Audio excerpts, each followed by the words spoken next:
Grande Prêmio da Austrália chegando, finalmente vamos falar de corrida.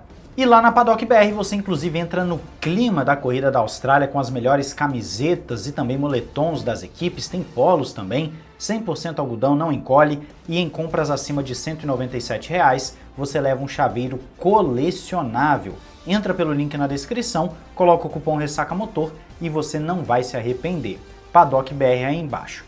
E na Instant Gaming você tem vários jogos e gift cards rolando em promoção, grandes lançamentos também, tem DLC nova do The Sims, tem o Monster Hunter, tem a Assetto Corsa Evo, tem o Kingdom Come também por um preço excepcional, muita coisa legal. Então entra pelo nosso link também na descrição que você economiza uma grana e ainda ajuda o canal.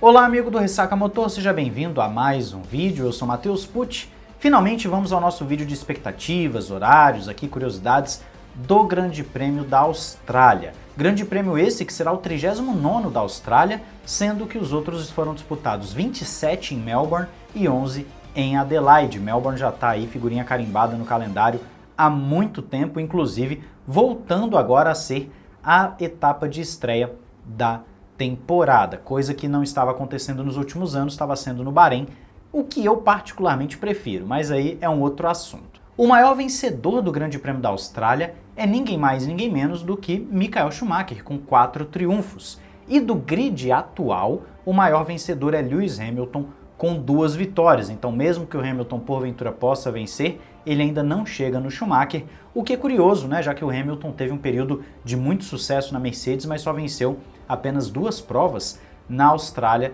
durante esse tempo todo. Falando em específico da pista de Melbourne, nós estamos com esse traçado mais rápido desde 2022, desde quando surgiu esse regulamento do efeito solo, e é um traçado curioso, porque ele tem 4 zonas de DRS, é um pouquinho absurda essa quantidade de DRS. São 5.278 metros, distribuídos em 14 curvas, você tem, conforme no mapinha, 4 zonas e somente 2 zonas de detecção. O que isso significa? Que quem ativar o DRS entre as curvas 14 e 1 vai também utilizar o DRS entre as curvas 2 e 3. E quem ativar o DRS entre as curvas 8 e 9 também vai utilizar o DRS entre as curvas 10 e 11. Isso dá uma vantagem muito grande para quem usa o DRS, porém você já deve estar imaginando o seguinte: se o cara faz a ultrapassagem ali entre a 10 e a 11, por exemplo, logo depois, pouco tempo depois, já tem o DRS da 14 para 1. Então ele dificilmente vai abrir um segundo do seu rival, o que deve gerar muito DRS trocado. Então deve, em tese, ter muita troca de posição no Grande Prêmio da Austrália por causa disso.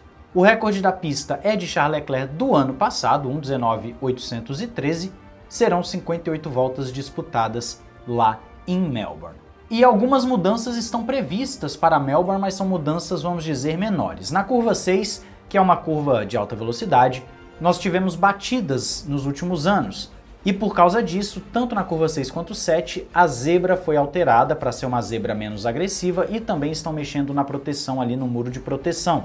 Isso visa justamente evitar acidentes em que o carro possa bater ali na zona de proteção e voltar para o meio da pista e com isso colocar em risco não somente o piloto que bateu, como os outros também que porventura possam estar passando no momento. A mudança em si é legal, mas não altera o traçado em si, pelo menos não inicialmente, pelo que eu estava vendo das imagens. Vamos ter que esperar para ver, mas não há nada que reporte uma grande mudança para o Grande Prêmio em si. E por falar ainda em Grande Prêmio, nós temos a possibilidade de chuva para a corrida, isso mesmo que você ouviu. A previsão é de tempo seco para sexta e sábado, só que uma tempestade que está se aproximando da Nova Zelândia pode acabar influenciando também ali em Melbourne, e nós devemos ter no domingo de manhã, para eles lá no caso, já deve estar com a pista bem úmida e a corrida deve acontecer em pista úmida. A condição pode mudar até lá, nós ainda estamos aqui no início da semana, ok, tudo bem, mas num primeiro momento existe a possibilidade real de uma chuva lá na corrida. Seria interessante a primeira corrida da temporada já ser na chuva, claro, desde que a gente tenha competição, que é o mais importante. Os horários são os seguintes: quinta-feira você confere o primeiro treino livre às 22h30, então não perca o horário, 22h30 quinta-feira. O treino livre 2 às 2 da manhã da sexta-feira e também na sexta-feira às 22h30 você tem o treino livre 3.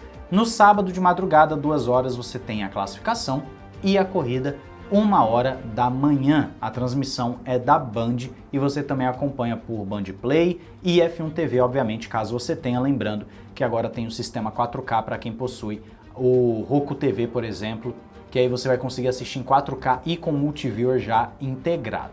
Temos também os dados da Pirelli, agora com um gráfico um pouquinho diferente, né, dos outros anos. Você vê aí que os pneus escolhidos são C3, C4 e C5, então é uma gama macia. Não teremos ainda o C6, que é aquele pneu novo que a Pirelli vai colocar só em pistas mais de rua. Como Melbourne é uma pista híbrida, ela tem uma parte de rua e uma parte permanente, eles decidiram ir com C3, C4 e C5. E você vê claramente que existe uma força muito grande na parte externa dos pneus traseiros e também na parte externa do pneu dianteiro esquerdo. Na parte interna dos pneus você já não tem tanta pressão assim, é mais tranquilo de manter a temperatura também. A pista tem uma tração baixa, um grip do asfalto, uma aderência do asfalto baixo, uma abrasividade baixa e uma evolução de pista normal.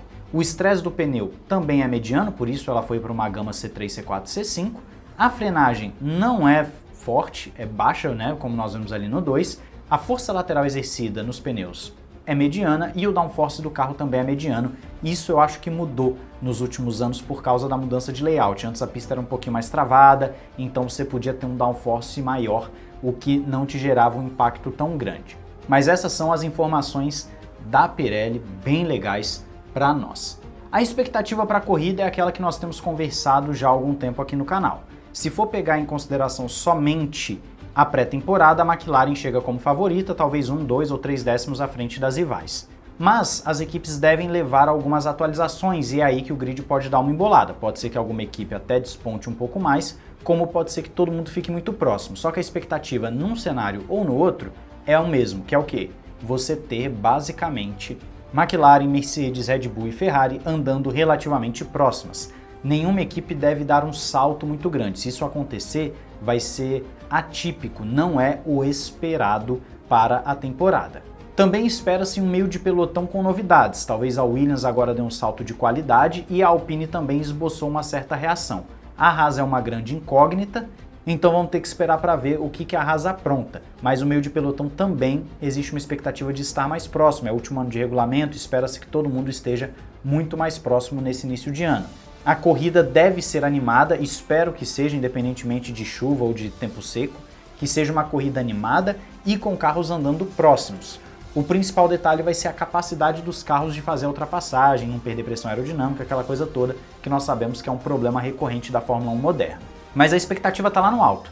Todo início de temporada existe expectativa, nós sabemos disso, mas por ser o último ano de regulamento, o final do ano passado ter sido bem disputado, etc., a expectativa sim está bem alta para 2025 e eu quero saber a sua expectativa aí nos comentários. Não esqueça de se inscrever e ativar o sininho para não perder nada aqui no Ressaca Motor.